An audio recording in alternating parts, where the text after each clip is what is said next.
আসসালামু আলাইকুম। আজকে আমার বড় ভাইয়ের পুকুরের পিএইচ এবং অ্যামোনিয়া পরীক্ষা করে দেখা হবে যে আসলে এই পুকুরের পিএইচ এবং অ্যামোনিয়া নিয়ন্ত্রণে আছে কিনা।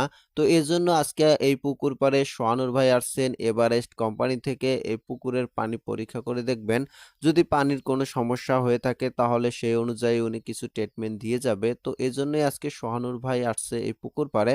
তো আমিও চলে আসলাম। আপনারা দেখতে পাচ্ছেন আমার বড় ভাইয়ের পুকুর পাড়ের অনেক সবজি লাগাইছে এবং কলার গাছ লাগাইছে। আসলে এই পুকুরটা লিজ নেওয়া হয়েছে ৫ বিঘার পুকুর। প্রতি বছর ৭০,০০০ টাকা করে এই পুকুরওয়ালাকে দিতে হবে।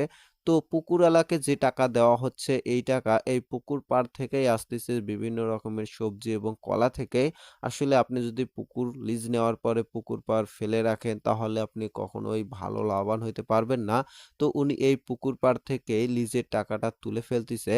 তো পুকুরে যদি আপনি বাণিজ্যিকভাবে মাছ চাষ করতে চান তাহলে পুকুরের পানির কি পরিস্থিতি এটা সম্পর্কে সবসময় আপনাকে সজাগ থাকতে হবে, জানতে হবে। পানির পুকুরের পিএইচ এবং অ্যামোনিয়া যদি নিয়ন্ত্রণে না থাকে তাহলে আপনি কখনোই মাছ চাষ করে লাভবান হইতে পারবেন না। যদি বাণিজ্যিকভাবে মাছ চাষ করতে হয় তাহলে মাছকে ভালো খাবার খাওয়াইতে হয়, ফিড খাওয়াইতে হয়, বিভিন্ন রকমের দামি খাবার খাওয়াইতে হয়। তো আপনার পুকুরে যদি অ্যামোনিয়া অতিরিক্ত হয়ে থাকে তাহলে আপনার মাছ খাবার ঠিকই খাবে কিন্তু কাঙ্ক্ষিত গ্রোথ আপনি পাবেন না, মাছ বৃদ্ধি পাবে না। এজন্য আপনার প্রচুর পরিমাণের ক্ষতি হয়ে যাবে যা আপনি কল্পনাও করতে পারবেন না। আপনি মনে করবেন যে আমি যে পরিমাণের খাবার খাওয়াচ্ছি আমার মাছ ঠিকই দ্রুত বৃদ্ধি পাচ্ছে। আসলে বিষয়টা এমন না।